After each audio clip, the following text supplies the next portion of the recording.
Bonjour, nous sommes le mardi 19 avril 2022. Et ce que je voudrais vous dire, c'est ne soyez pas complice de M. Poutine dimanche qui vient, soit de manière active, soit de manière passive.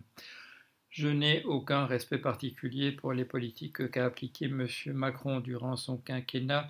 Il a permis que la France se développe encore davantage comme une nation en altère avec des très riches d'un côté, des très pauvres de l'autre et plus personne au milieu. Il a supprimé des impôts sur les grandes fortunes alors que ce sont les grandes fortunes qui sont responsables de l'état dans lequel nous sommes en train de mettre la planète. Ce sont les 10% les plus riches et surtout les 1% les plus riches de notre planète qui en font une planète qui va vers l'extinction du genre humain et la disparition totale de la biodiversité. Ce n'est pas, comme Oxfam a pu le montrer, ce n'est pas la moitié la plus pauvre des populations qui détruit l'environnement, ce sont les plus riches.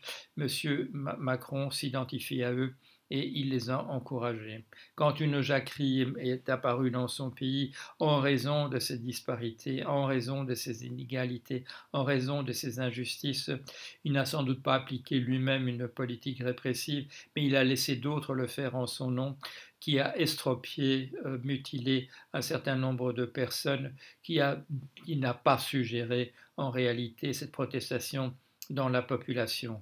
Dans le programme de M. Macron pour les 5 années à venir, il y a une politique délibérée de stigmatisation des gens qui vont bénéficier de l'entraide à l'intérieur du pays sous la forme du RSA. On va leur faire faire des tâches ridicules pour leur faire comprendre qu'ils n'ont en réalité pas droit, qu'ils sont des parias, ils n'ont pas droit à cette entraide et il faudrait qu'ils en sortent de ce système le plus rapidement possible. Ce n'est pas une bonne chose, ça a été fait en 1848, je l'ai rappelé récemment, c'est une manière de constituer un lumpenprolétariat, un prolétariat en haillons qui, le moment venu, peut encore servir de force répressive contre ceux qui s'élèveraient justement contre des abus d'un système. Je n'ai donc aucune sympathie pour la politique de M. Macron, ni celle qu'il a mise en œuvre, ni celle qu'il entend appliquer. Mais je sais qu'il a en face de lui, à l'élection présidentielle de dimanche, le candidat, ou plutôt la candidate de M. Poutine. Ce n'est pas par hasard que j'ai mis en bannière cette image qui rappelle les pires moments de l'Union soviétique, où l'on voit M. Poutine, M. Trump et Mme Le Pen. Ce sont ses alliés, ce ne sont pas ses amis. Il considère probablement, comme tout le monde, que Trump est un imbécile absolu, mais il lui est utile. Ce sont des idiots utiles pour affaiblir les pays dont M. Poutine considère qu'ils lui sont hostiles, et d'une certaine manière, c'est vrai que ces pays sont hostiles à la Russie. Mais maintenant, nous voyons ce qui s'est passé. Il est trop tard pour pleurer sur les erreurs de politique qui ont pu être faites. Nous voyons devant nous M. Poutine avoir lancé une guerre barbare contre un pays voisin et produire des exactions dans ce pays qui ne sont qu'un avant-goût de ce que nous pourrions bénéficier si, comme on l'entend les jours prochains, il veut appliquer la même politique dans les pays baltes et peut-être à d'autres pays d'Europe centrale dont il considère qu'ils devraient faire partie de la sphère d'influence de la Russie.